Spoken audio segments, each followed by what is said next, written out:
I was laying digital breadcrumbs to keep Doser off our tail. And then the clipping book flipped open. It sent us to a hospital room in Iowa to talk to a Jane Doe. But she wasn't talking. Says here she was admitted for exhaustion.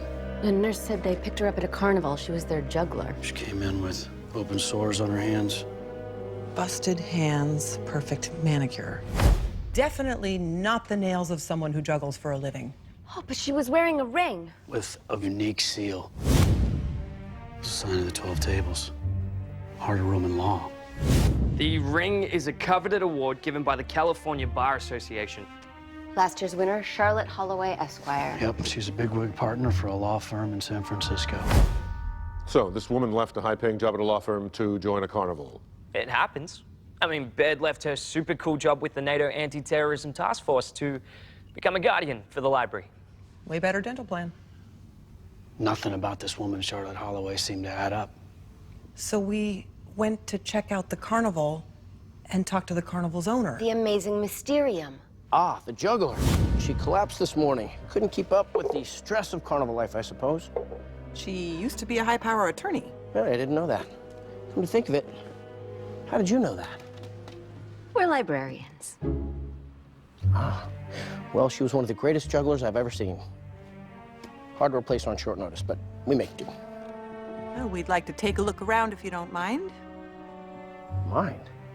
Enjoy the carnival, my friends.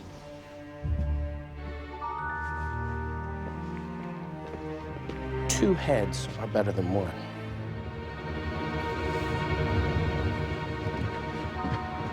And while you guys were talking to Houdini, me and Jones found out where the clowns came from. Seems we weren't the only ones asking questions. There was a police officer. The clowns grabbed him, took him into the House of Horrors.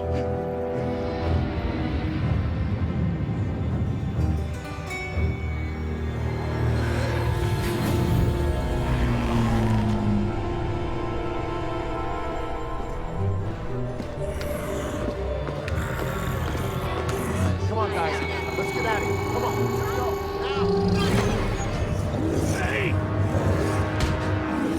That's the last thing I remember. I remember running like crazy, and then the insane clown posse was on my tail, so I went and I hid inside, The photo booth.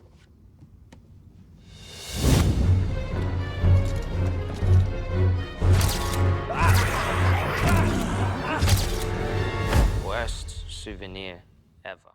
There is nothing on the internet about an amazing Mysterium. Well, that's magic in itself. Come on, guys. In the military, when we run out of a digital trail, we look for a physical one. Shoe prints, types of clothing. Oh, like his cape. What about it? Well, you know how I see patterns in everything? Brush strokes or cloth. This was the finest fiber I have ever seen. It was 12.5 microns. Even the best cashmere is 13.5 microns, so it's... Lacuna. Matata. It means fabric of the gods. Yeah, I once borrowed a European princess sports coat made out of it. Okay, so how many companies have made a magician's cape out of it? Only one. Yamana Tailors in Peru. They made one for Kirby Goulding. Ah, here we go. Low-rent kids magician. Hang on. He must have turned into a great magician overnight. I mean, up until 6 months ago, his reviews are terrible, and then all of a sudden they rave about him like he's the second coming of Siegfried and Roy. Wait. 6 months ago. That's when the traveling carnival started. And Kirby went from 0 to hero. I smell an artifact. The question is, Jenkins, which one? Oh, an artifact that can turn a run-of-the-mill children's magician into someone who can transform matter, control minds. They're here. The scepter of Korab, the Fontainebleau diadem. They're here, stored in the library. Wait, so we're looking for an ancient artifact that even Mr. Jenkins hasn't heard of? Why does it have to be ancient? Because it was made when magic was in the world. Yeah, but magic is back, big time. Brand new artifacts are being created every day. If it's a new artifact Kirby's been using to create a carnival and control everyone around him. It could literally be anything.